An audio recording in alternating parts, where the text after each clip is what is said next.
What's up guys? Professional badminton will be back at the start of 2021 with 3 major tournaments being hosted in Bangkok, Thailand throughout January. These tournaments are the Yonex Thailand Open from the 12th to the 17th, the Toyota Thailand Open from the 19th to the 24th, and then finally the HSBC BWF World Tour Finals from the 27th to the 31st. This means there will be 2 Super 1000 events next to one another, as well as the BWF World Tour Finals, which was meant to be played at the end of 2020. The Thailand Open and the Toyota Thailand Open each have a $1 million prize pool, with a $1.5 million prize pool for the BWF World Tour Finals at the end of the month. The reason these tournaments are all being played in such a short space of time is because they were meant to be in 2020, however were postponed because of the coronavirus pandemic. Also, they are all being played in Bangkok, so all of the players can stay in the same location for all 3 of the tournaments.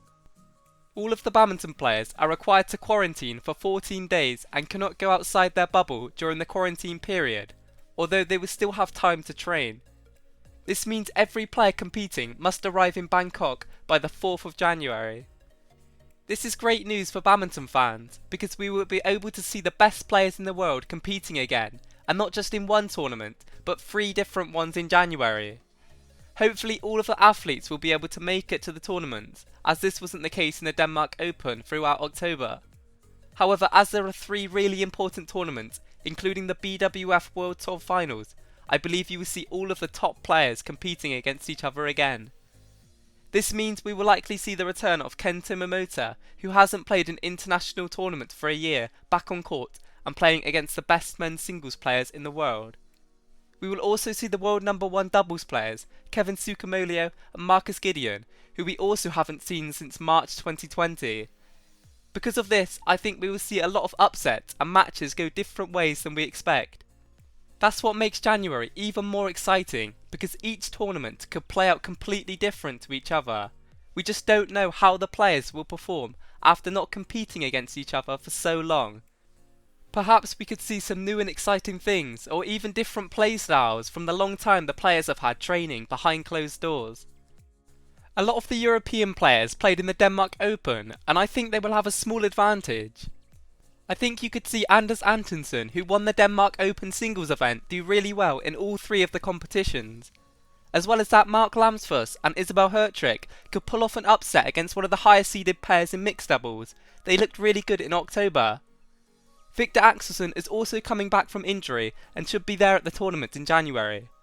How well will he do after his surgery? The last tournament he played in was at the All England, and he played excellently and won it. All of the different categories are going to be so highly competitive, and it's so hard to pick who will win for each tournament.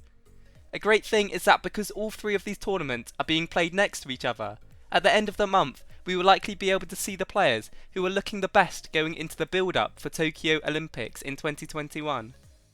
Personally, I'm really excited for the 3 major tournaments in January.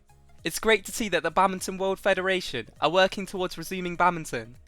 The Badminton Association of Thailand has also done a great job in preparing to host the events with the COVID situation. Hopefully, if these tournaments go well without many complications, we will see a rise of badminton tournaments and associations supporting badminton events in the near future. I would likely do some more breakdown and analysis videos for the tournaments closer to the time. Let me know in the comments who do you think will be successful and even win the BWF World Tour Finals at the end of the month. Please subscribe if you are enjoying the content too. Thank you for watching and have an awesome day.